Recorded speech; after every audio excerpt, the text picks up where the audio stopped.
Helping Maine's homeless population often means more than just putting a roof over their heads. A nonprofit in the Bangor area is working to provide a physical structure for those impacted by homelessness, as well as emotional and financial stability. Joy Hollowell introduces us to Design Wall Housing.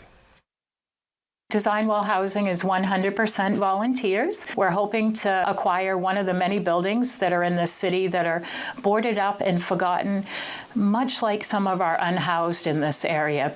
Robin Sandow is the president of Design Wall Housing. She and her husband are both case managers. They started the nonprofit after seeing a growing need to help Maine's homeless population.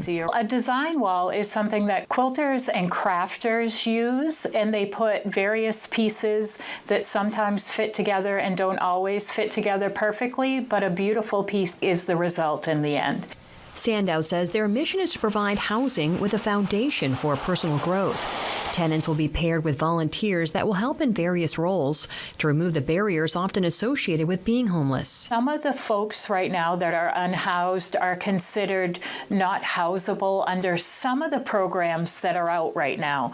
And we want to make a difference with that. This is not a job for the landlords themselves because their job is to make an income from their housing. Design Wall Housing is to make a difference.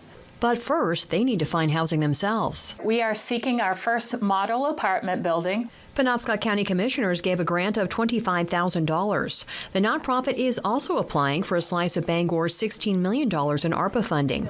They're eyeing these vacant buildings and others like it in the greater Bangor area. Because it doesn't make a lot of sense to evict individuals, to house individuals. Sandow recognizes this is a different way of tackling Maine's homeless crisis, but she believes that's also why it will work. Nobody wants to see a building next to them boarded up, so we're hoping to turn some of those liabilities into assets. Joy Hollowell, WAPI TV5 News, Bangor. This Friday, Saturday, and Sunday, volunteers with Design Wall Housing will be at Damon's Beverage in Bangor. They're accepting donations of bottles and cans. For more information, you can check out their Facebook page.